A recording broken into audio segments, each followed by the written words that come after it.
एक दिन जंगल में गधा और लोमड़ी में बहस हो गई। गधा जोर से बोला, घास नीली होती है। लोमड़ी हंसकर बोली, अरे नहीं, घास तो हरी होती है। दोनों की बहस इतनी बढ़ गई कि वे राजा शेर के पास पहुंच गए। गधा बोला, महाराज, ये लोमड़ी मेरी बात नहीं मानती। मैं कहता हूँ घास नीली होती है और ये कहती है हरी। शेर कुछ पल सोच में पड़ा, फिर बोला, गधा बिल्कुल सही है, घास नीली होती है। गधा उछल पड़ा, हिनहिनाया और बोला, देखा, मैंने कहा था ना, मैं सही हूँ। वो खुशी से नाचता हुआ वहां से चला गया। थोड़ी देर बाद गधा वापस आया और बोला, महाराज, मैंने केस जीत लिया। अब इस लोमड़ी को सजा दीजिए, इसने मेरा वक्त जाया किया है। शेर ने कहा, तू सही कहता है गधे, लोमड़ी को सजा मिलनी चाहिए।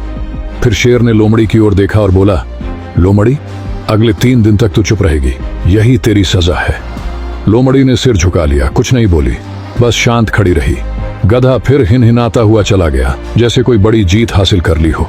थोड़ी देर बाद लोमड़ी ने धीरे से कहा, महाराज, मैं जानती हूं कि घास हरी होती है, आप भी जानते हैं, फिर आपने गधे को सही क्यों कहा और मुझे सजा क्यों दी?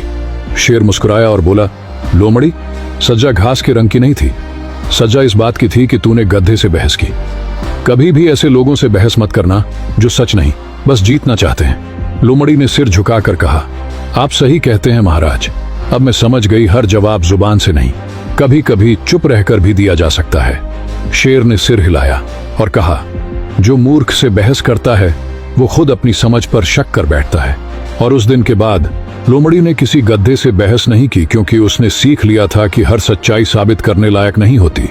मॉरल ऑफ द स्टोरी, हर बहस जीतने की नहीं होती, कुछ बहसें छोड़ देने से ही इंसान बड़ा बनता है।